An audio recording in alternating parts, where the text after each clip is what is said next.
Hello, Sunday, and it's a good chance to do another video here. Doing a video today. It's my birthday. Me and my twin brother turned 58 today, so yeah, it's our birthday, and I thought, I'm gonna do a video with some birthday wishes included in this video.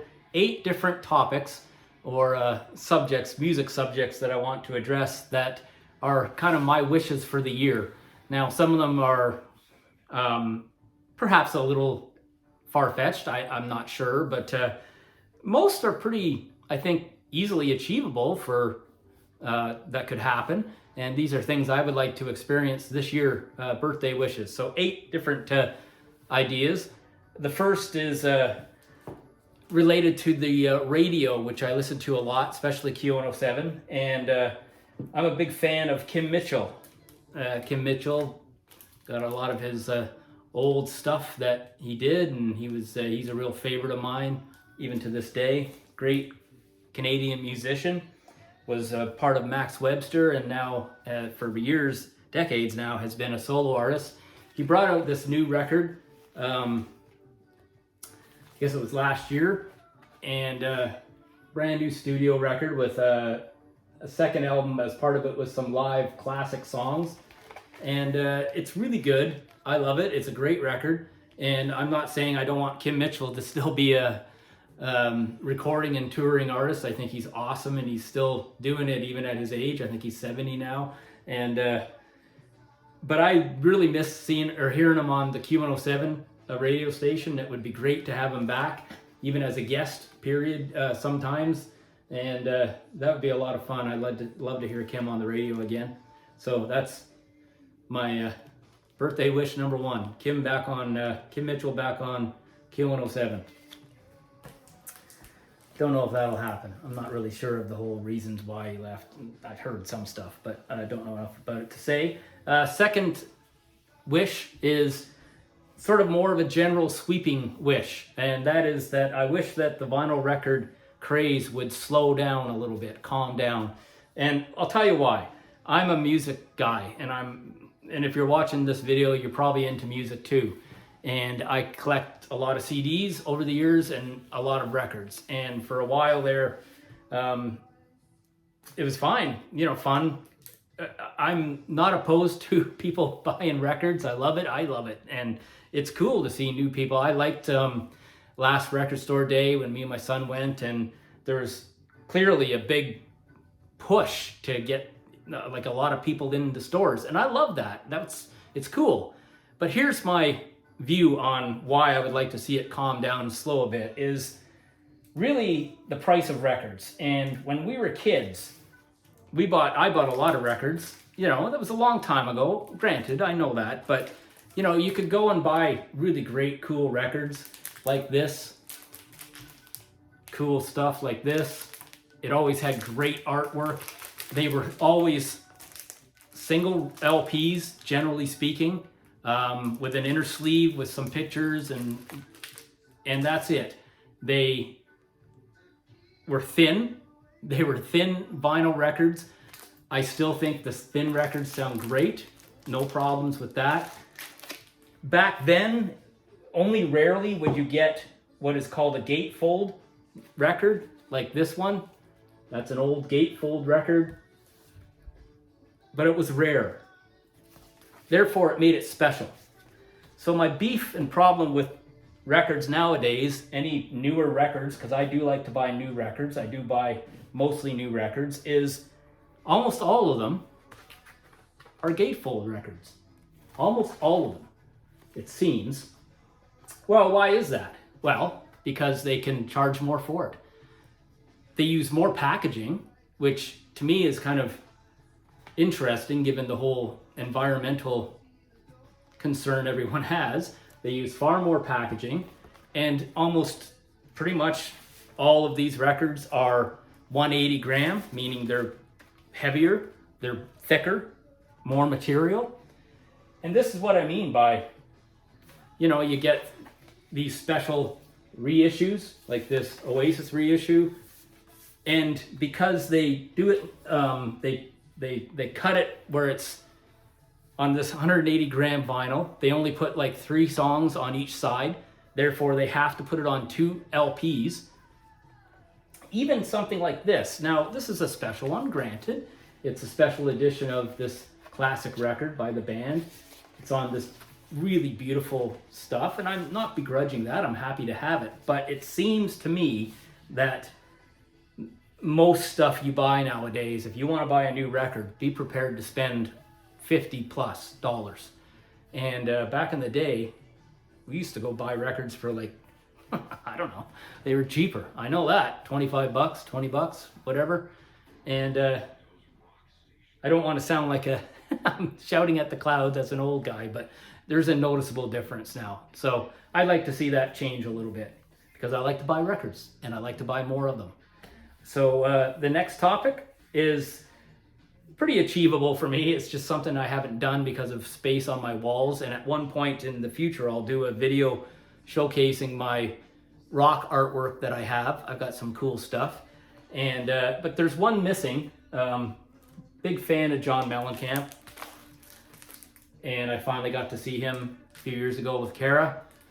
Mellencamp albums I own. And at the show, I bought this very cool Mellencamp poster.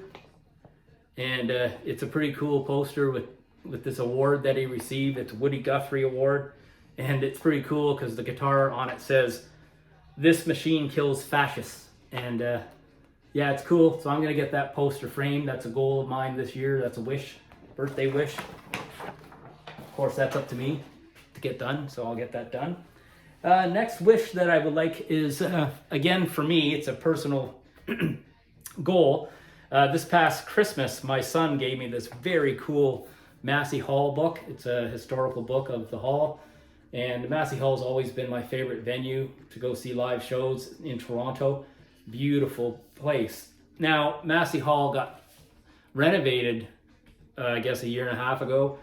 And I haven't had a chance to go, haven't taken the time to go. And it's a bucket list to get back to the Massey Hall. I've seen some amazing shows at Massey Hall. I saw Ryan Adams at Massey Hall. I think might have been the last show that I saw with Cameron. This is long, before they renovated the hall.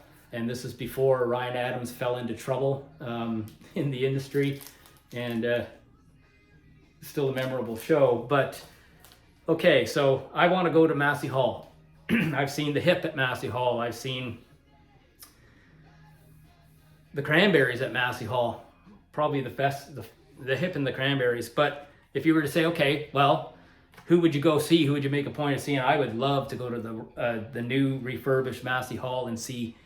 Here's a birthday wish for the year: Simple Minds. If I could see Simple Minds come back and play Massey Hall, that would be kind of my dream show at Massey Hall, would be to see Simple Minds. That would be, yeah, I guess we can dream away, but that would be really good.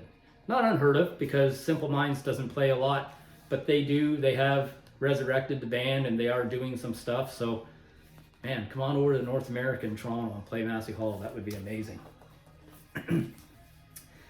Next wish is coming up soon, very soon, and it's, I think, a very achievable wish.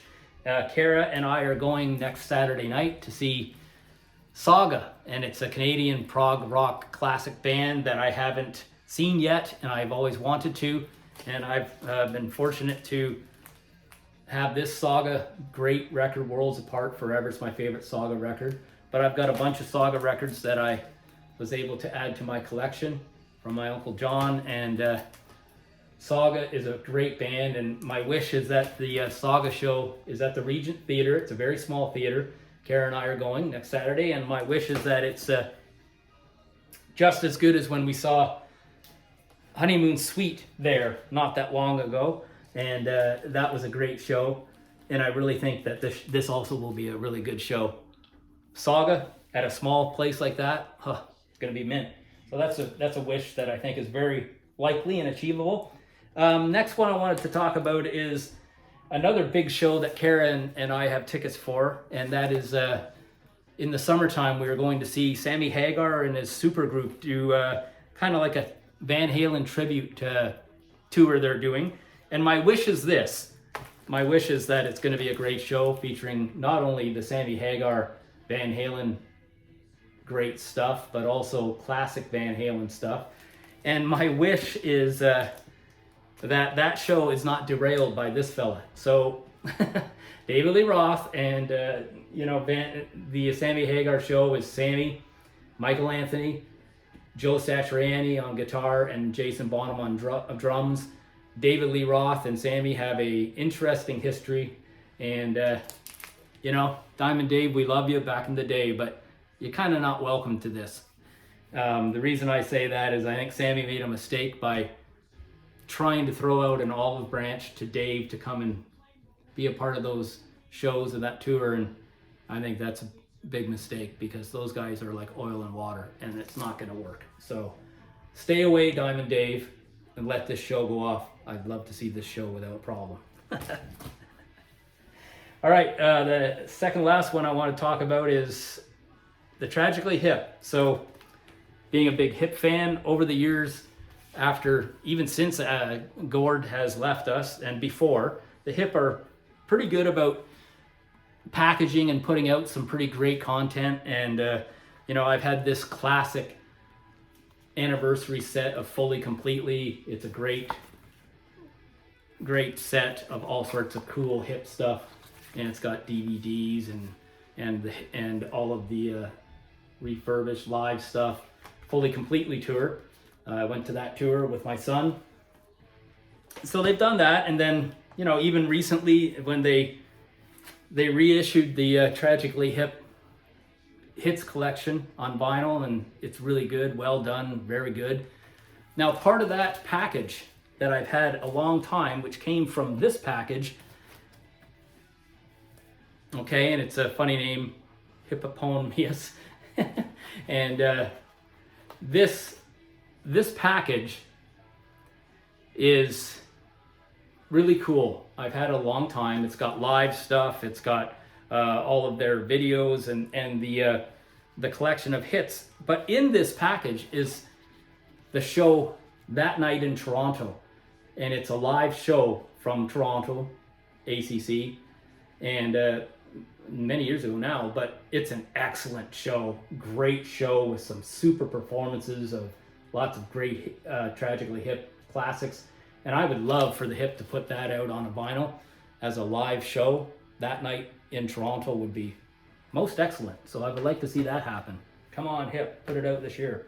And lastly is Pearl Jam. So this is the most latest, most recent, last Pearl Jam record they did. It's really quite excellent, and I like it a lot. And lots of rumor on the music stuff about Pearl Jam putting out a new record and that it's going to be a hard rockin' record. And, that'll be great. And I'm really excited. My wish is that it comes out and it's good like this one and rocks hard. I'd love to see Pearl Jam again. That would be a bucket list to see. I saw them, but I'd like to see them again. And so those are my wishes. I think that my next video, I'm going to put together a Pearl Jam top 25 Pearl Jam songs. I was going to do 50, but it's a lot of songs. So I'm going to do my top 25 Pearl Jam songs. That'll be my next video. And then I've got some friends that are lining up to maybe make an appearance with me on a video. That would be super cool. So I'm working on a couple of things coming up here, guys. So hope to see you again. Like and subscribe if you don't mind, if you enjoy my videos. And take it easy. Hope it's a good year. Take care.